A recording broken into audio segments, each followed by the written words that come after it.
guys, it's Jeffrey Gurian here for Comedy Matters TV, and I'm here doing this like little special interview.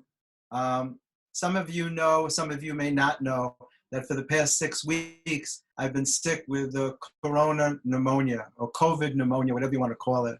It's been kind of a nightmare, and a lot of people have questions. I've been lucky enough to recover. Today is basically, after 6 weeks, is the first day that I actually feel strong enough to do something like this.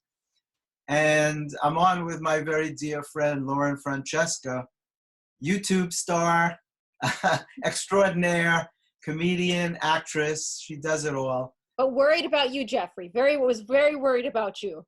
Right, and she's been very, very supportive of me, as have many people. So this is also a thank you to all the people who have wished me well and hoped that I would get better quickly.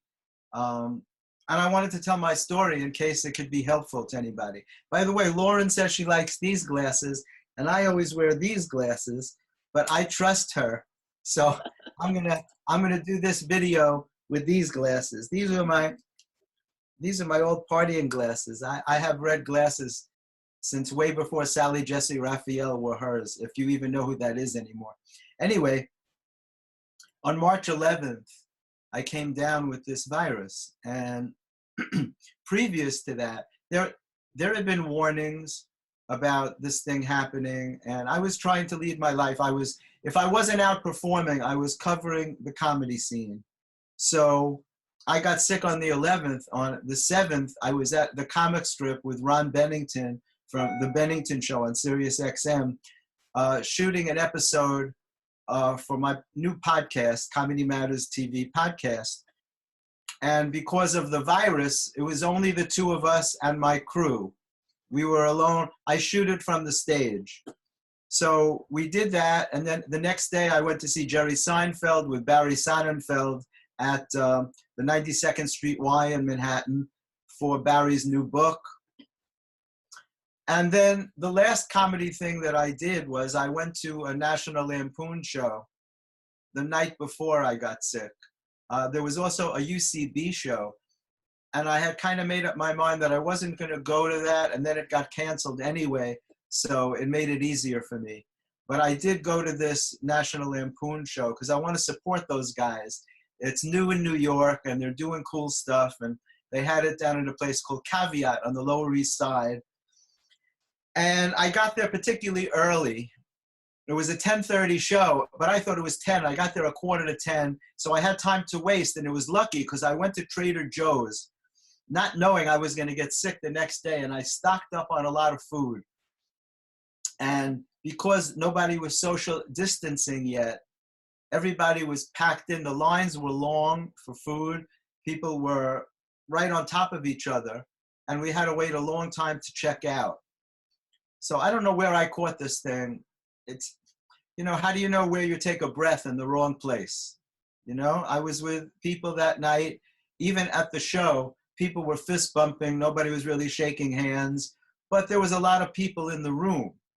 And again, all you need to do is walk past somebody that has this thing and you can breathe it in, which is why I'm still scared today to even go out after 6 weeks. So the next day I start sneezing and coughing, like a dry cough. And I'm thinking to myself, yeah, I caught a cold. I didn't think about the virus right away. And on the third day, it was Friday the 13th, I started feeling a tickle in my throat. And when I catch a cold, I get a sore throat. So I always keep Z-Pak in the house because it's the one antibiotic that I'm not allergic to. And when I start on that right away, it saves me from having a very bad sore throat.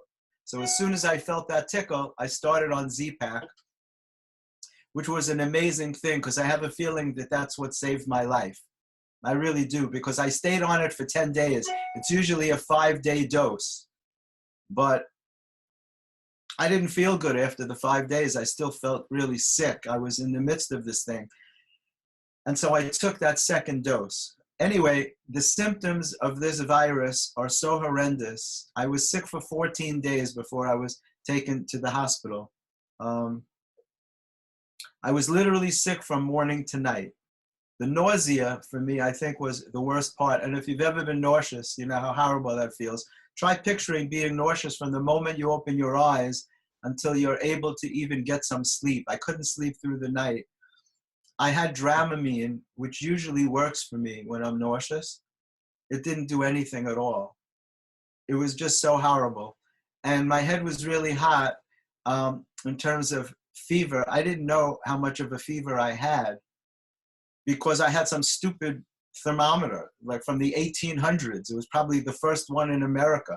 It was glass with mercury. You had to shake it down like they did in 1810. So I couldn't take my temperature. So I had a guess, and I was getting these night sweats. Usually when you have fever, you get these night sweats, and then the fever breaks. But with this virus, you get night sweats, and the fever comes right back again. It wasn't until I got to the hospital that I found out I had 102.4. And so I endured this. I don't know how I did this, but I endured it for 14 days. I tried watching TV. I couldn't concentrate on anything. I was staying up almost all night. I was watching the Smithsonian channel about ancient Egypt and stuff, which I love, trying to occupy myself, but dragging myself from room to room. Literally dragging myself. I had no energy. About the fourth day, I thought maybe a shower would help. I jumped in the shower. Usually it makes me feel good. It did nothing. I felt much worse afterwards. I was just all wet, that's all. And so, again, I don't know how I did it for 14 days. I had full body chills. My body was literally shaking so hard. It happened to me when I was in the hospital too. They had to cover me with 4 blankets just for my body to warm up a little bit. And it's weird because at the same time I had this fever, they also had to put ice packs on me. They put ice packs on my head, under my arms, on my legs to bring down the fever. But the night of March 25th, I hate to even say this, it really bothers me to say it, but I felt suicidal. I was so sick. I didn't know what to do. And I was really distraught, and I just prayed for the strength to get through the night, because I didn't want to go to the hospital in the middle of the night, because that to me, it's scary enough to go to the hospital. And I've been to the hospital before. When I had a heart attack, I had to go to the hospital in an ambulance. This was so much worse because of my heart history. I was afraid to go to the emergency room because I'm in a high-risk category, and they tell you, yeah, I mean, there are so many germs in an emergency room that you could get sicker by going to the hospital. So I waited the 14 days, but I couldn't go anymore. And I woke up that morning, the 26th, and I took a shower. I didn't have the strength to get dressed. And I'm like, you have to get dressed to go to the hospital. I couldn't even figure out what to wear. My mind wasn't working right after being sick for so many days. I kept telling myself, you got to get better by tomorrow. Most viruses go away after 5 or 6 days, 9 days, 10 days, 11, 12 days. I'm like, when is this going to end? I couldn't bear it anymore. So I take a shower and I find clothes. I realize I have to wear clothes that are easy to take off or for them to take my blood pressure. So I put on some track pants that were loose and sneakers and a t-shirt and a hoodie and a sport jacket like this so I could carry my wallet and my ID and stuff that I needed in my pockets. I didn't put on a winter coat because I knew I was going in an ambulance. And then I had to pack a bag because I remembered, gee, you can't just show up at the hospital. You got to take some stuff with you. And I couldn't think straight. I didn't know, like, what do you pack to go to the hospital? So I Googled it. What do you pack to go to the hospital? So I found a bag, you know, and I put in underwear and some socks and some assorted things. Some I didn't need, a small flashlight. That actually came in handy. But after I was there, I realized that there were other things that I could have brought with me. Like what? What are some things you would have brought? You know what? It's so funny that as you're asking me that now, I would have brought my medications that I was taking because it took them hours to get me my medication. I actually didn't get them till the next day, and I was nervous about not taking my heart medication. And if I had had it with me, you're not supposed to, I found it afterwards, you're not supposed to bring your own medicines from home because they have a pharmacy in the hospital. But I was really nervous that I wasn't getting that. And I asked to see a cardiologist, and there was no cardiologist available. They only sent me a pulmonary specialist because they felt that that was more appropriate for me. The ambulance came, they strapped me in, they took me in the freight elevator, and they got me down through my lobby, which is so weird, being wheeled out of your building on a stretcher. The whole thing is surreal. It's like a very weird movie. You don't picture that happening to yourself, you know? You don't even picture yourself catching a virus like this. You read about it, you think it's gonna be other people, and it's shocking when it's you, you know? Which is why everyone has to be really careful with this. You can't play with this. It's very, very dangerous. Very, very dangerous. So I asked them to take me to a different hospital where my cardiologist was, and they said they couldn't. They had to take me to the nearest hospital. I said it was too far. They were taking me to NYU Langone, which turned out to be a blessing. I actually had taught at NYU for 12 years, so I felt connected to the place.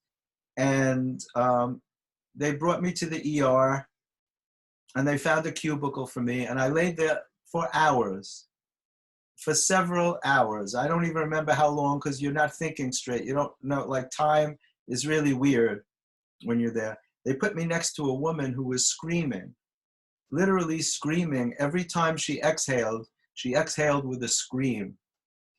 And it was driving me crazy until I realized how scared she must have been. You know, then I felt bad for her. So they came and they tried to start an IV in my wrist and all, and I was begging for something to take away the nausea. They gave me a drug called Zofran, I believe, and that started to help. And that was just amazing to me, just to stop that feeling of nausea, because I couldn't throw up either. Usually when you're nauseous, if you throw up, it takes the feeling away. But with this, you just stay nauseous. It wasn't letting me throw up. So finally, they came and they did a chest x-ray of me in the bed. And then someone came and they did an ultrasound of my lungs. And then a pulmonary specialist came and gave me the diagnosis.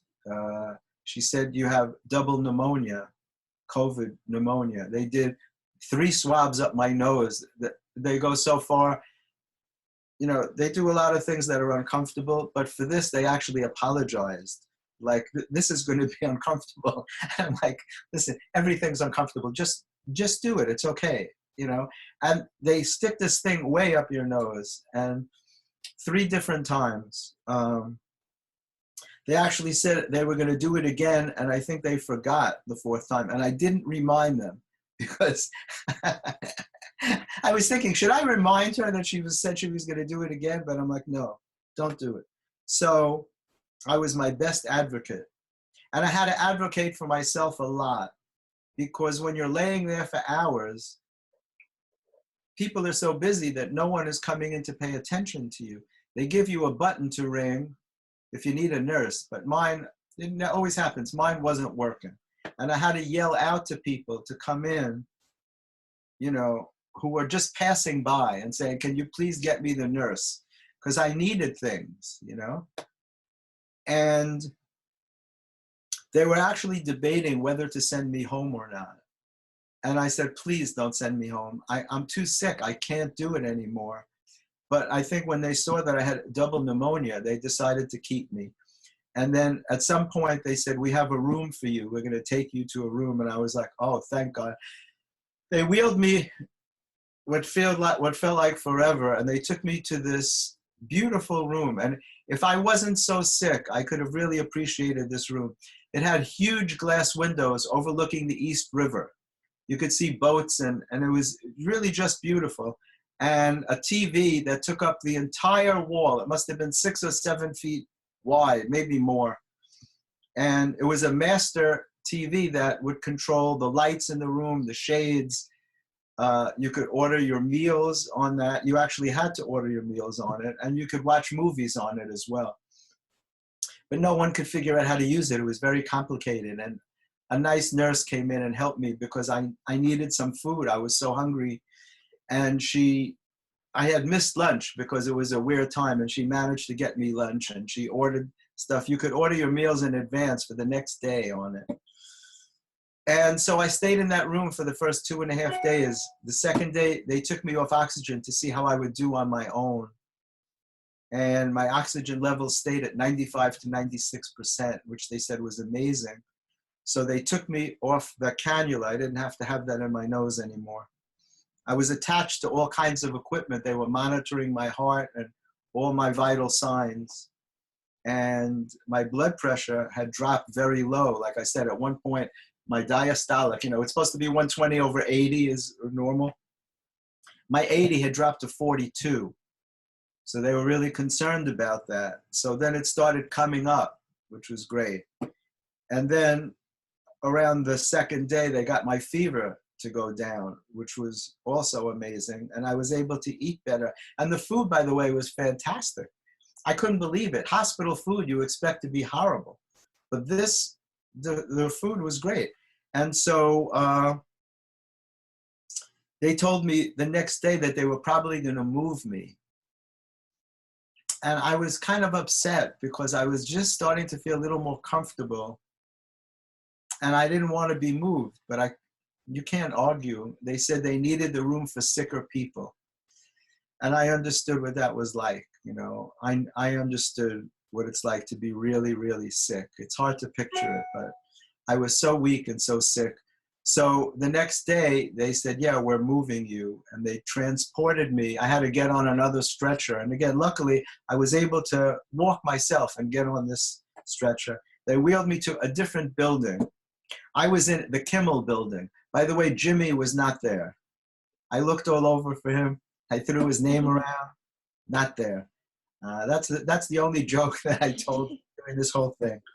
They took me to this other building, and I was hoping for a private room again, but I heard them say, as I got there, they left me in the hall for a while.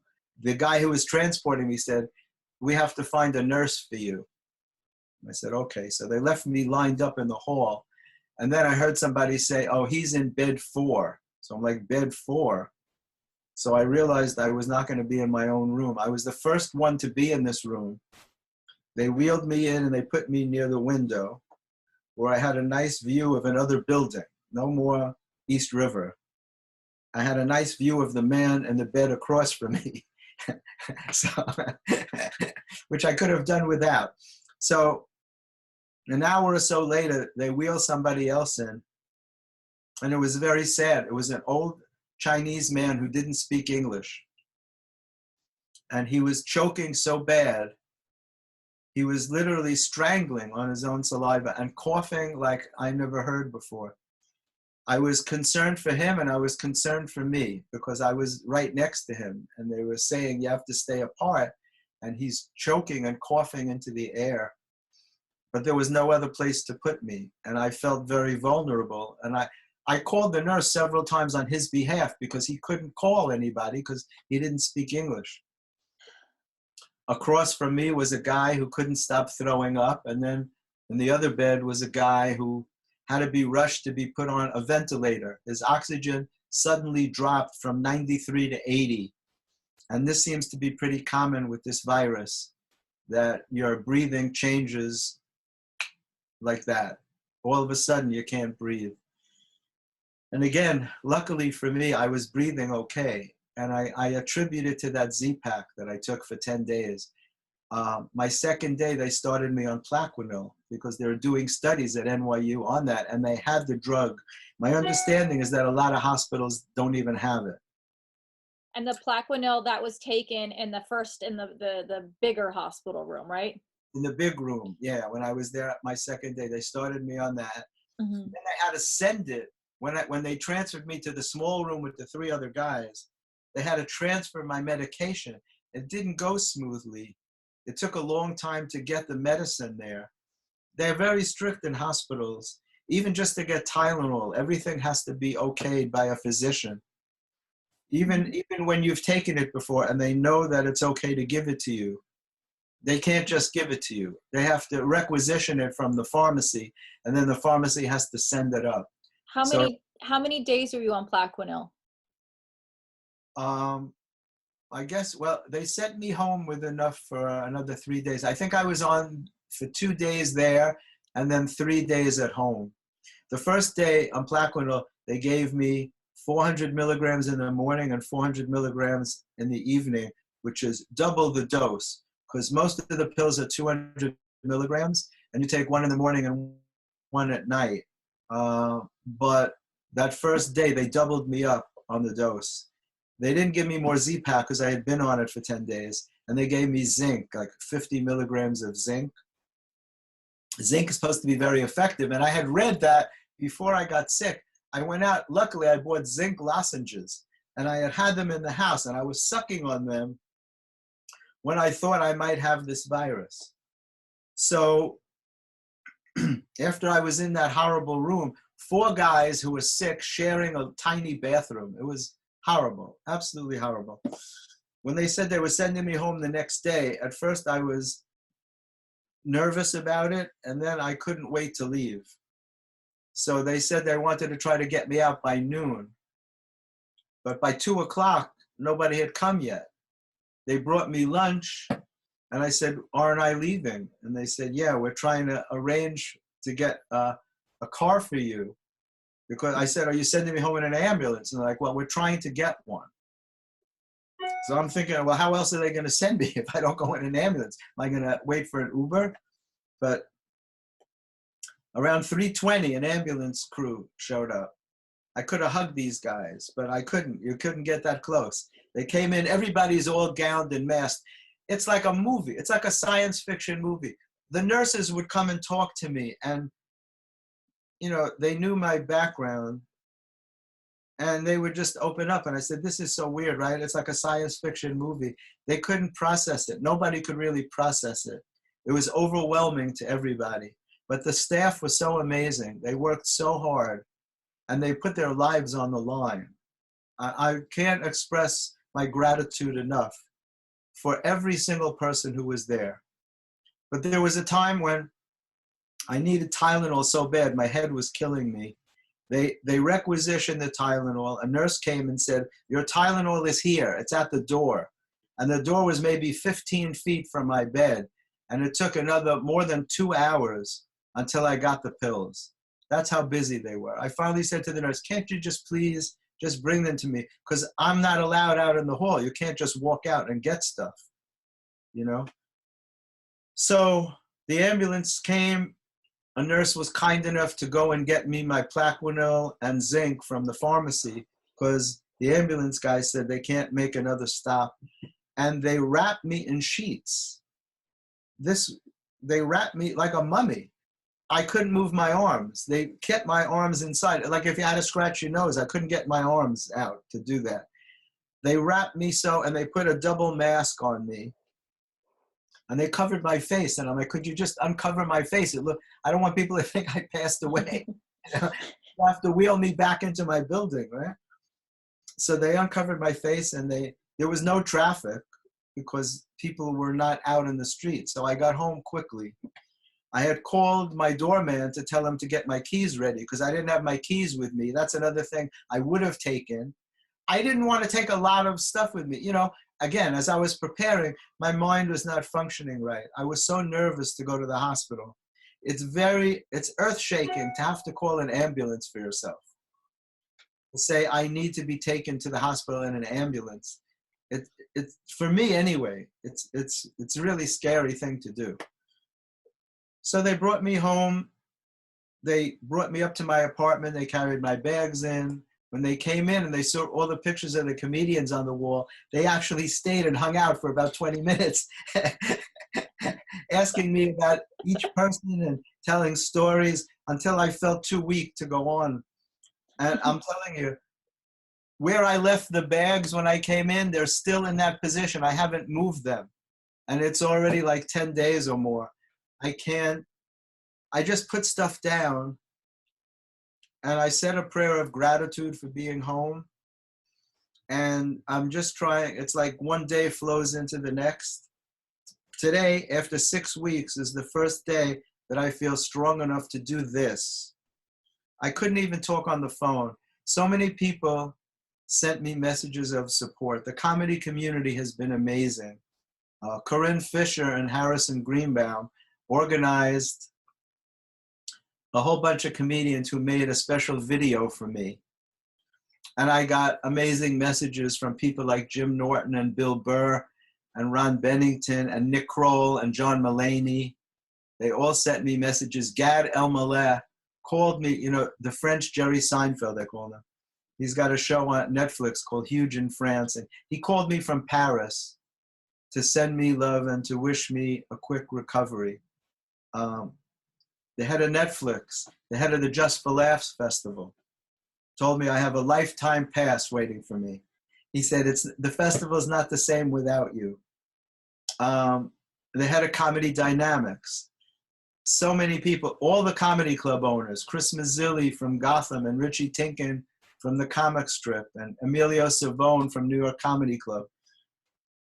They called on almost a daily basis. And a lot of the times I couldn't even answer. I was so weak. I couldn't speak to anybody. I can't even explain how this virus drains you. It's the worst thing that I've ever experienced. It was much worse than the heart attack, much worse. The heart attack, I was on stage 5 days later. They put in a stent and saved my life. But this was, you know, it's tricky because every time you feel like you're getting better, you get some kind of a setback. It makes me nervous even now to say that I feel better. I'm afraid to go out of the house. I went out at 2 in the morning to throw out my garbage the other night. I put on gloves and a mask just to go in my hallway because the hospital called. Nobody knows whether you can be reinfected or not. They don't know if I have immunity, being that I already had it. There are different schools of thought on it. Nobody knows for sure. So I'm really afraid. But I have an amazing neighbor who shops for me every couple of days. She loads me up. She just asks what I want, what I need, and she leaves it in front of my door. I've never seen so many angels. And again, I believe in the power of prayer. People have been so kind and so supportive. And it means so much when you're so sick to know that people are thinking about you. It may seem so simple to send someone a message, but it really helps so much. Ron Bennington announced it on the radio on his show on Sirius XM, and he's got millions of listeners. And I got hundreds and hundreds of messages from people wishing me well. And I really believe that had a lot to do with helping me to recover. So my gratitude is endless, you know, and I know this was a very long story, but I hope that somewhere in there was something that I said that might be helpful or hopeful to someone who might not be feeling well. They tell you to stay home as long as you can, if you can bear it, but if not, to call your doctor. My doctor told me on a Friday that I should consider going to the hospital. And somehow I stuck it out for another 6 days. But you don't have to suffer that much. They say that the hospitals, there are some hospitals that are overrun. That's why they're putting people in Central Park even, and they have these alternative places. And to me, that would be really scary to have to be put in a park. I think I was lucky I went when I did. There's so much luck involved in everything, but just the fact that I wound up at NYU Langone and I got great care. So I made sure to make a donation to the hospital. You can do that, by the way. Most hospitals, if you go to their website, there's a place where you can donate money. And we also sent a care package. There's a service that you can sign up for. Me and my kids sent a care package to one of the physicians at NYU Langone. All kinds of useful stuff from Amazon food and all kinds of things that would be helpful to use during the day. And so, again, my gratitude is endless. If anybody has any questions, you can send them to me in an email at jeffrey@jeffreygurian.com. I want to thank my dear friend Lauren, who I didn't let speak too much during this thing, but her support is what's important. You know, I want my Lauren on like all social media. Isn't that that's what you're on on every place, right? Yes, and I love hearing your story, Jeffrey, because it's really amazing and just a miracle that thank God you're okay. I know a lot of people are so thankful you're okay. Just so scary. What a scary story, but thank God it's a happy ending. Truly a nightmare. A happy ending for me, yeah, but truly a nightmare, not to be taken lightly. Stay home if you can, social distance. Don't play with this thing. It's too powerful, you know, and you can't take any chances. And to show you how much I trust Lauren, I wore these red glasses because she's never steered me wrong, and all the time I know her. And you can check out the first video that we did. It's on my channel too. The Besame Mucho, the hottest girl in the world, voted by the United Nations as the hottest girl in the world. Jeffrey, before you wrap this up, can you just share what you're eating and drinking, supplements, anything that you might be in? And Jeffrey, if you guys talk to your doctors before you do any of these tips that he's said. I'm eating everything that I wanted to eat. I'm eating like a pig. I lost 10 pounds while I was in the hospital over those 4 days. Well, I could have lost more before. I wasn't weighing myself, but I lost 10 pounds, and I'm sure I gained it all back because my sweatpants are tight and I'm nervous. You know, you gain weight when you say, I can't wait to get out of these sweatpants. You know, I'm eating everything that I can get my hands on. Everything looks good to me, which is a good sign to have an appetite. I'm taking a lot of vitamin C, my regular supplements, D3, vitamin B, all my medications that I'm supposed to take. CoQ10, I'm taking because I take that for my heart, and I heard that's also good to take to restore your strength from this thing. And just a lot of fluids, warm fluids. You can't drink cold if you have pneumonia. You know, I still get a cough, but look, I've been talking for a while and I haven't coughed, which is knock wood. It's really amazing because up until today, just even a phone conversation, I'd be coughing like crazy. So the body heals itself, you know, if you're lucky, if you take care of yourself. Like I don't smoke or drink or do any other substances or anything like that. So my body's pretty clean. And I really think that that helps as well, you know, and just staying connected to a higher power. Prayer is really, really important. I don't think I have anything else to add. I just want to thank you, Lauren, for your support, for your love, and for coming on with me today. So follow Lauren at I Want My Lauren on all social media, and hopefully you'll subscribe to this channel. And follow me on Twitter and Instagram. It's at Jeffrey Gurian. So I guess that's it. You have anything to add? I would just say if anyone has any more questions or wants to know things or wants a follow-up video, leave it in the comments below. Absolutely. Thanks so much. Love you. Love See you too, Jeffrey.